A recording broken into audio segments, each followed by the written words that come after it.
is about an hour. Please spend it with us. Saturday mornings at 7 on KSJE Farmington. KSJE is proud to support the Four Corners Film Festival.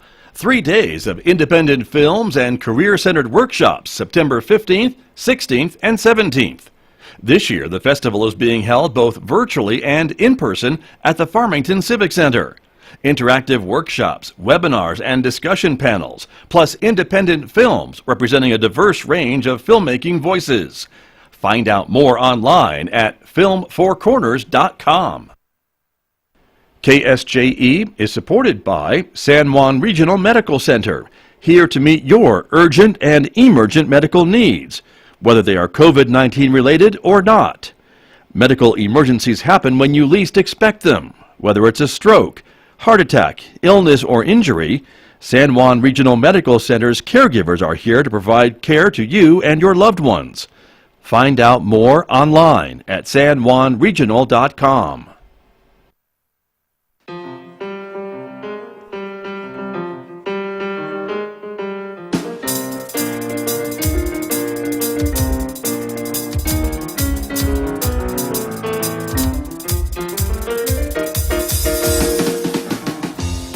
Ten minutes past 8 o'clock. It's Thursday morning, the second day of September 2021. Good morning, everybody. I'm Scott Michlin. Thank you for tuning into KSJE, 90.9 FM over the air, of course, here in San Juan County, New Mexico. 103.3 FM if you're listening up in Durango, Colorado. And if you're listening anywhere else, you're probably tuned into our website, streaming at KSJE.com, or maybe you asked your smart speaker to play KSJE. We're glad that you're with us, and welcome aboard also to our viewers who are watching this visual radio program. The video is streaming live to the KSJE Facebook page, our YouTube channel, and our Twitter account this morning. Coming up in just a moment, my conversation with archaeologist Paul Reed. He is standing by. Our topic this morning is oil and gas leasing decisions on public lands, that and more, coming up in the next few minutes right here on KSJE. Then later on this hour, we'll give you some details on the upcoming collector car weekend that's happening next weekend here in Farmington. We'll get some details about that, how you can maybe enter your favorite vehicle, and much, much more. That's coming up later on this hour at 8:50 a.m. on KSJE. Mick Hess will be here next hour, Roving with the Arts, of course. This morning, Mick is featuring music from Claudio Monteverde. That's coming up at 9:06. And don't forget, of course, in addition to Facebook and YouTube and Twitter, you can connect with us on our Instagram page as well. Outside this morning, it is a cloudy morning after a night of pretty good rainfall throughout the region. Temperature 60 degrees in Farmington at the moment. We're expecting another cloudy day today and maybe some patchy fog in some areas this morning at least. Still a chance of a scattered shower or thunderstorm, a bit warmer than yesterday. The temperature's reaching 80 degrees today in Farmington. 58 overnight, still a chance of a scattered shower or thunderstorm overnight and into tomorrow, with a high of 84 on Friday, 87 on Saturday, maybe drying out a bit with more sunshine expected on Sunday with a high of 86, and Labor Day 88, low 90s again for Tuesday, Wednesday, and Thursday of next week. Well, let me turn to my guest who is here with us this morning. As I mentioned, my regular conversation once a month with Paul Reed, and it's always a pleasure. Paul, good morning. Great to have you on the program once again. Good morning, Scott. So glad to be with you. Thank you. Thank you very much. And this morning, as I mentioned, we want to talk a bit about some of these oil and gas leasing decisions on public lands. You've recently written a report for Archaeology Southwest. It's been picked up by numerous media outlets, and so kind of wanted to pick up on that. So give us a little bit of an idea of what got you thinking about writing this paper together. I know it's something that you deal with, it's seeming to me, all the time when you're out in the field. Right. So as we got into earlier this year, with the Biden administration taking office, we started to think about ways to sort of assess where we were at with oil and gas leasing, and not really just over the last 4 or 5 years, but looking back 10 or even 15 years. So that's why the focus was on looking at it, oil and gas leasing across the West. Certainly with some focus on New Mexico, because that's where, I spend a lot of my time and where I've dealt with a lot of the issues. But again, the sense of it was that it would be a broader review. And this is not a huge document. This is in the 15, 20-page range. So, but just something that would kind of go through the process, talk about current procedures. And, it's our Bureau of Land Management, or BLM, who conducts the leasing. Even for other agencies, BLM has a pretty strong role in that. So we went through that. And this was kind of going on in some ways concurrently with the review that the Department of Interior is doing for oil and gas leasing, not just in the West on land, but also the offshore leasing. So that's something that a lot of us, who are concerned about the issue with different priorities, have been waiting on. And they were saying June, July, August. And, of course, these things do take some time. At this point, we're still waiting then for Interior's review on leasing. And we had been kind of waiting to release our report and see what the timing looked like. But we decided to go ahead and move forward with it and really try and, hopefully jumpstart this dialogue about the way we lease oil, lands for oil and gas, and see what we might be able to improve. Right. Well, and as I mentioned, a number of media outlets have picked up on your report and probably called you for interviews. One we want to share this morning is a link that you sent me again from the New Mexico Political Report, written by Hannah Grover. Shout out to her, local reporter based here in San Juan County. But talking a little bit about the lack of tribal consultation in oil and gas leasing. And so that was something that I know you picked up on and put quite prominently in the report. And we've talked a bit about that too, of how you and your work trying to get more input and more consultation from tribes and the work that you do, but it's not going into some of these oil and gas leasing decisions, at least not according to your report, right? Right. And that's something that, the affected tribes, of course, the Navajo Nation out in Greater Chaco and other tribes across the West, and even, groups that we talk to a lot, the All Pueblo Council of Governors, the 19 New Mexico Pueblos, all the tribes have concerns about how lands are leased for oil and gas. And, in many cases, we're talking about their ancestral sites being affected directly by the federal oil and gas leasing policy. And, I think over the time that I've been involved in this, the last 8 years or so, there's definitely been an improvement in the way that consultation happens, the frequency and the like. But I think many of the tribes still feel that the level of consultation is not what they would hope for. So this has been, as you noted, one of the issues that we've really tried hard to push and to have, some influence, hopefully, with the federal agencies on behalf of tribes. And the tribes are doing their own, work as well. And, definitely a shout out to the APCG, the Pueblo Governors Council, and many of the individual tribes, one of our closest partners down at the Pueblo of Acoma. Folks down there have been working really hard on this as well. And the idea is to involve tribes earlier in this process. So, to try and avoid getting to the point where leases have been issued and companies have already successfully bid, and then go to the tribes with maps or, with digital information these days and say, okay, there are these leases, do you have concerns about them? And the tribes have been saying for several years now, well, there might be concerns. So if we can get some advance notice on what might be leased, then, we can talk to our tribal elders and go through our own internal process and see if, perhaps some of these lands shouldn't be leased. And, in part, Scott, this circles back to the 10-mile protection zone that we've talked about a lot on the show, and the issue that, there are certain areas on our landscape in San Juan County and really across the West, there are certain areas that are just more sensitive culturally than other areas. And, I don't think this is a particularly shocking revelation. I think everyone involved in the process, from the industry side through the BLM managers and folks doing archaeological work and environmental reviews, we all know that not every acreage, every piece of land is the same. So what we're kind of asking BLM to do in our report and with the recommendations is to think, a little harder about this process. And maybe before companies even have the opportunity to bid on lands, maybe some of those get taken out because of BLM's knowledge, working with tribes, working with groups like ours, other NGOs, they'll actually know in advance that this is a really sensitive area, and perhaps the companies can be directed towards other lands. So, I don't feel that there's anything particularly radical in our suggestions or in this report. We just want to really be sure BLM is truly doing their multi-use mandate and that they're balancing these different priorities. Right. And I guess to take the side of the BLM, and of course we don't have anyone from their organization on with us this morning, but would they just say that they're following all of the federal rules and regulations about this process, and they're not forced to do what you propose? Or would you like them to be forced to do what you propose? Well, or is that open to interpretation?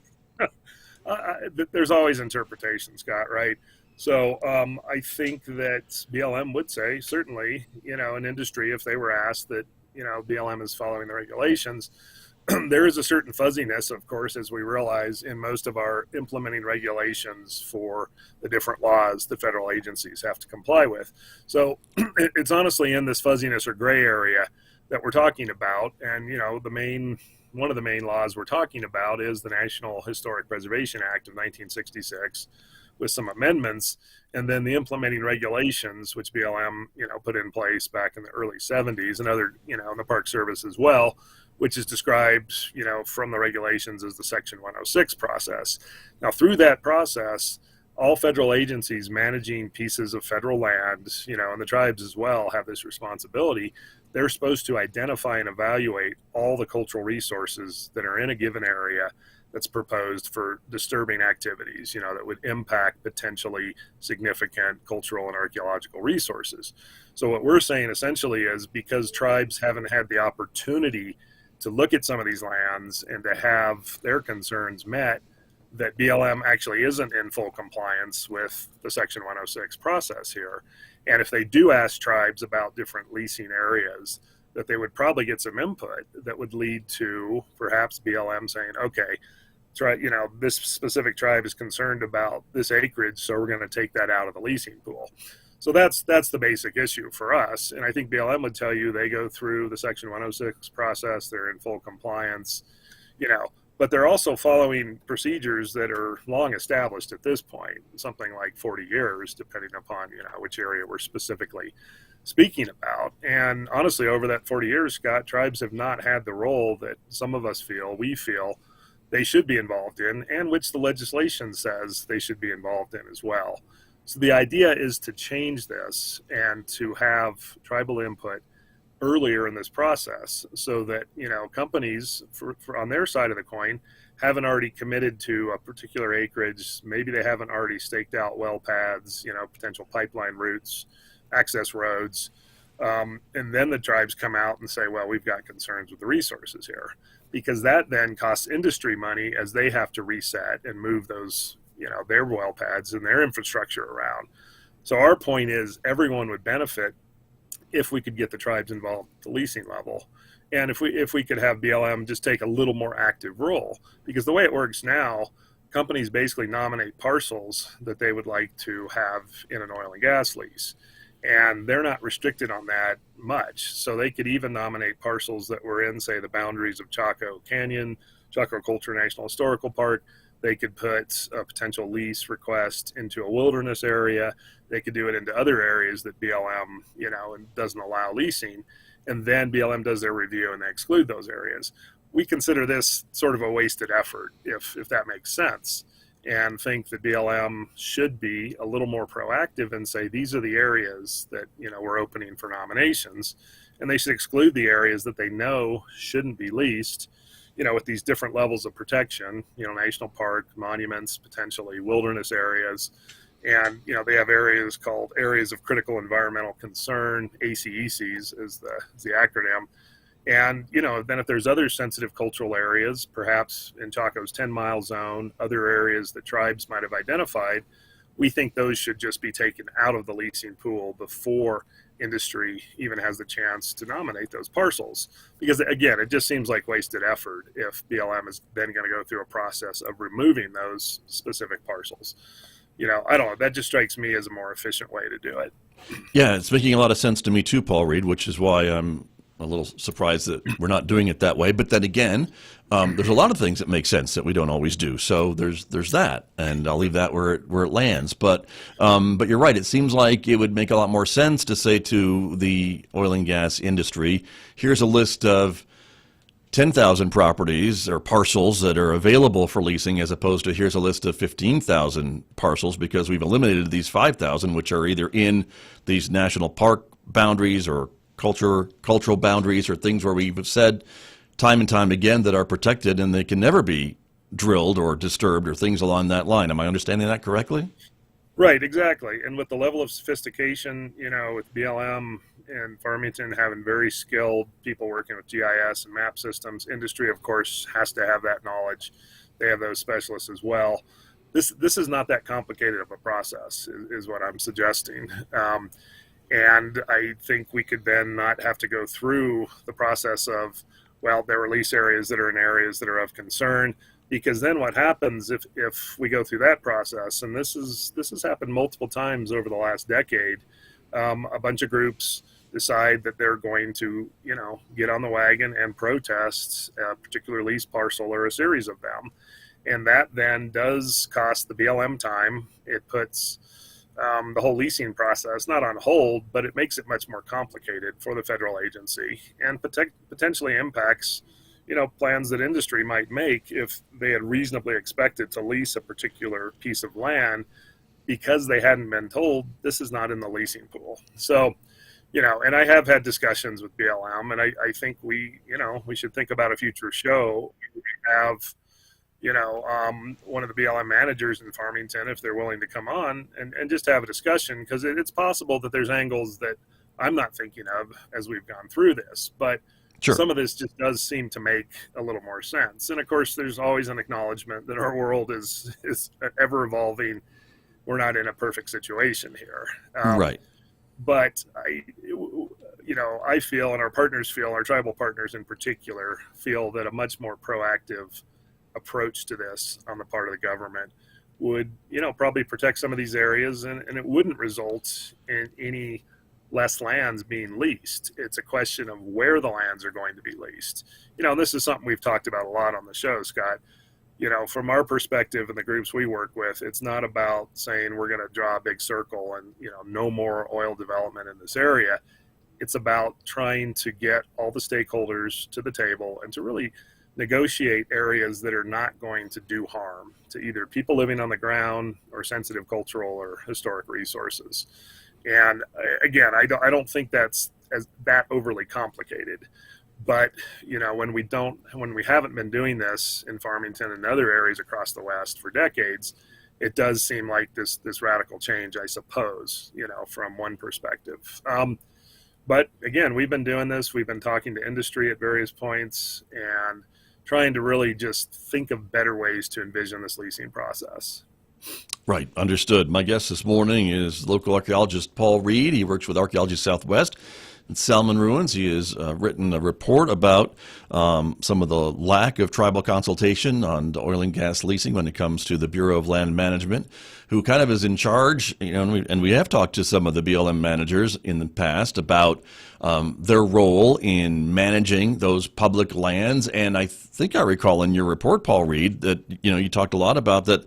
A lot of the management tends to be geared towards oil and gas development and those extractive industries, as opposed to recreation and grazing and maybe some of the other things that the BLM is known for as well. Is that what you found?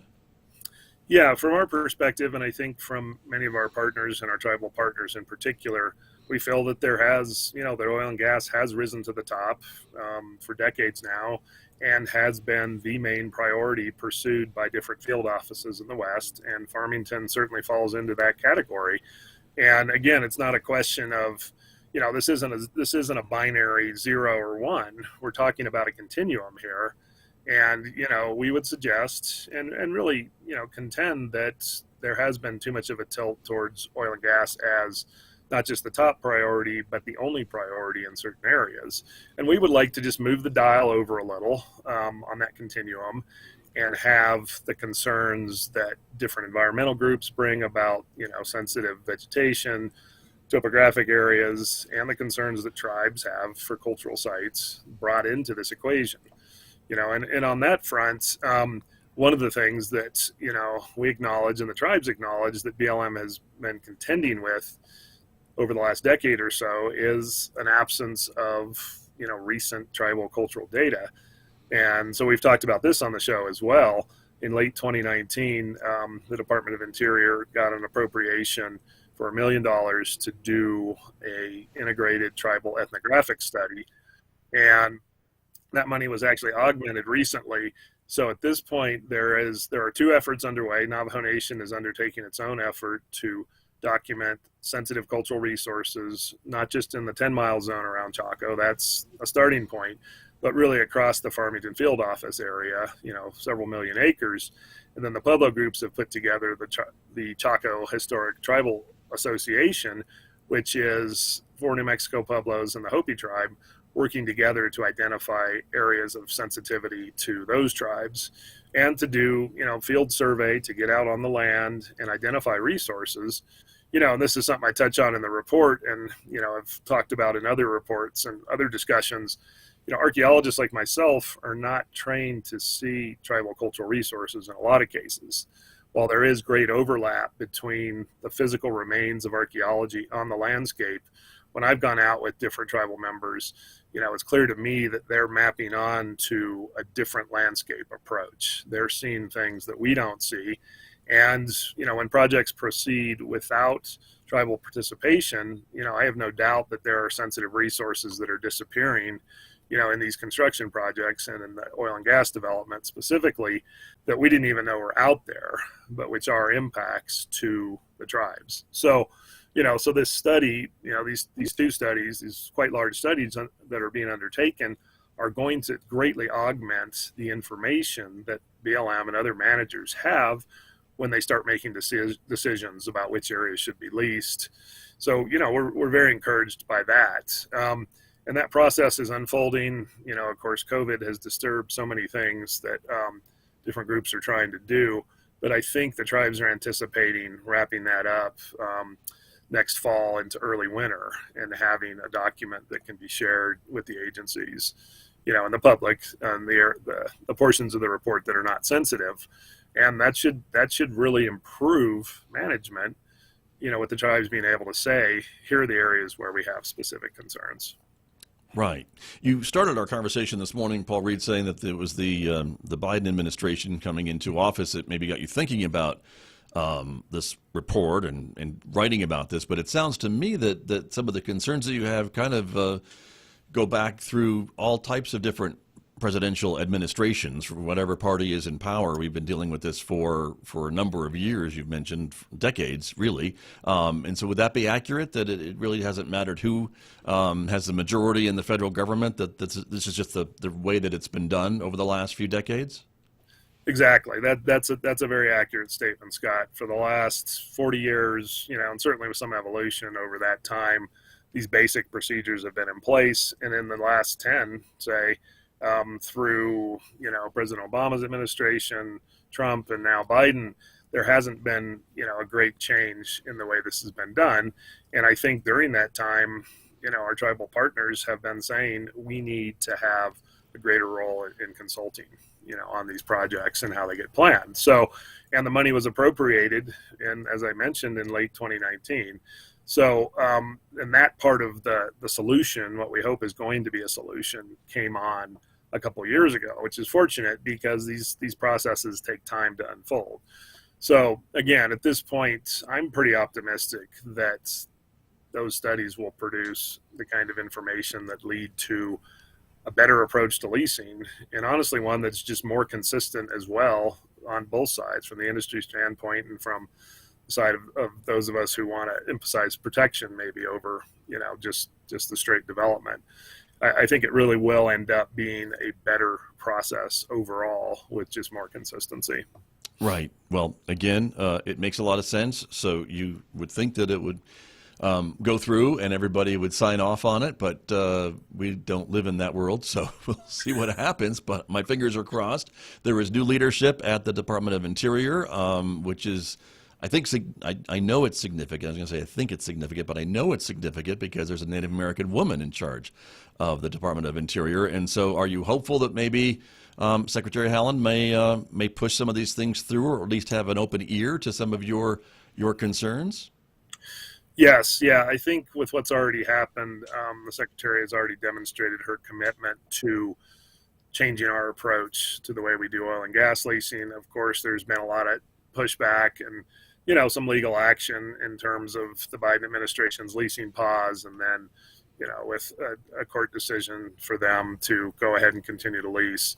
But I think having Deb Haaland in that job is going to have a tremendous impact on this process. And again, I don't see it as a winners and losers. I see it as an improvement in the process and bringing Native American voices in where we really haven't listened very well as a country, and I don't think the federal agencies have really listened to those voices. And again, I see that as a win-win ultimately. Well, sure, and having someone in that office, in that position, that maybe the Native American tribes can trust to maybe have their interests at heart, even in some of those high-level discussions, whether or not those decisions are made. At least maybe they know that they can trust Secretary Haaland to espouse their views and support what they're saying, and at least listen to them. So we'll see what happens. But thank you, Paul Reed, for bringing that to our attention this morning. And again, I know folks can read more about it. There was an article in the Farmington Daily Times just this week about what we're talking about. As I mentioned, the New Mexico political report, an article there. I imagine your report is published at the Archaeology Southwest website as well, Paul Reed? Right. We have a link. I can actually send that to you. Okay. While we're talking here, and we can share that as well. We just have a couple of minutes, and I mentioned this, Paul Reed. We had some pretty good rainfall overnight here in the area, and I know rains and flash floods, of course, here in the high desert is something that we deal with in the summertime with the monsoon season. But for archaeological sensitive areas and ruins and things like that, if they're not stabilized and not actively being preserved, these rainstorms can cause some pretty significant damage if we're not careful and if they are exposed to the elements, correct? Right. I think it's kind of one of the paradoxes of our existence, really, is, we need the rain, we need the water to live, but when we get way too much of it, as unfortunately, the hurricane Ida down in the New Orleans area amply demonstrates, when there's too much, we have pretty catastrophic effects. So this storm, which is actually the remnants of the other hurricane, Nora, has brought a lot of moisture, some flooding. A month ago in Chaco, the 1st of August, there was some pretty significant moisture that came in. And on the approach into Chaco, on the road coming in from the east and the north side, there was significant damage to the road, and I don't think folks were able to get in there for a couple of days until they were able to monitor it. And of course, that was, a problematic situation. What I found interesting, though, was that portion of access to Chaco usually does not flood. So there's a wash that comes in called Gallo Wash that feeds into the Chaco River, the Chaco Wash, ultimately, inside the park. And that area is not known for flooding. And, with some of the footage that was shared on the Chaco website and by some folks who were out there, it literally, the road turned into first a river and then a lake.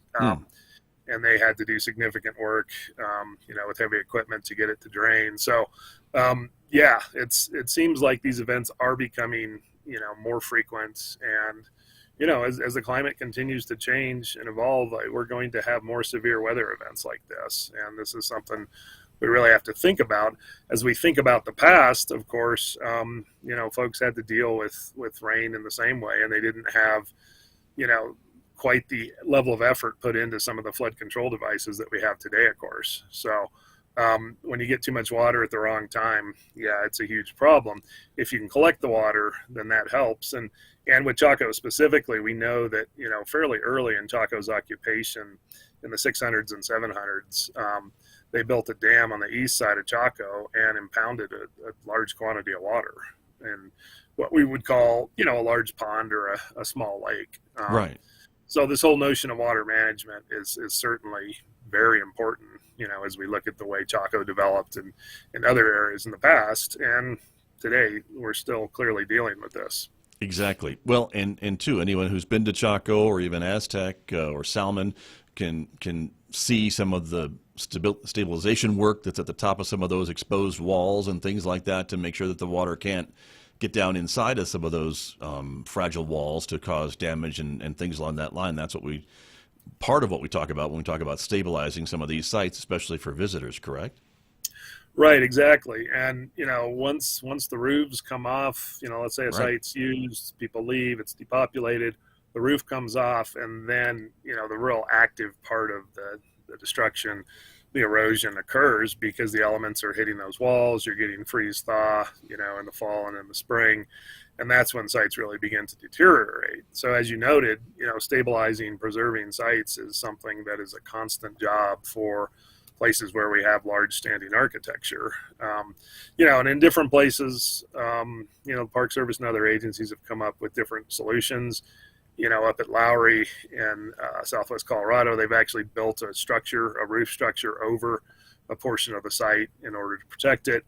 And there's concerns, of course, with the aesthetics, putting a modern, very intrusive, structure over it to preserve it. But, the thought is if that's in place, then, folks can continue to enjoy and interpret that site for a long time. Down in southern Arizona at the site of Casa Grande, it's a 4-story. It's the largest intact 4-story adobe pueblo. And they built a roof structure over that a few years ago. And that site would absolutely not be standing today if, there hadn't been that level of intervention. So, there's different measures that we can take. In some cases, sites are so heavily impacted by water erosion primarily that decisions are made to backfill. Right. And to try to preserve some areas for interpretation and for the public and others to enjoy. But it is, as you said, a constant struggle. Indeed. Very true. Well, Paul Reed, again, great insight. Always appreciate you being on the program and sharing all your thoughts with us. Thank you so much. Thanks, Scott. Great to be here. All right. We'll catch up with you in another month. Sounds great. All right. Very good. Thank you, Paul. That's Paul Reed, a local archaeologist. Of course, he works with Archaeology Southwest and Salmon Ruins. My guest this morning here on KSJE.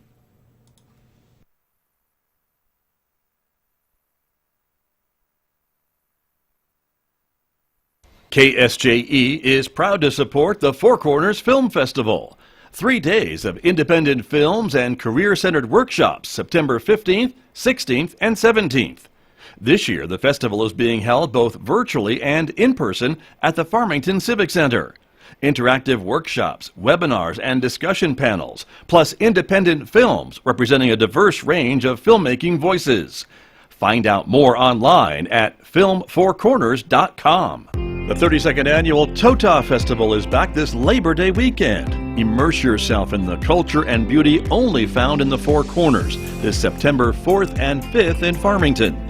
Experience artwork and jewelry from artists all over the Southwest, as well as the Navajo Rug Auction, Cultural Expo, and the Tota 5K River Run and Walk. This year's festival will be held at the Farmington Civic Center, 200 West Arrington. Find out more at farmingtonnm.org. COVID tested our ability to teach during a crisis. As a new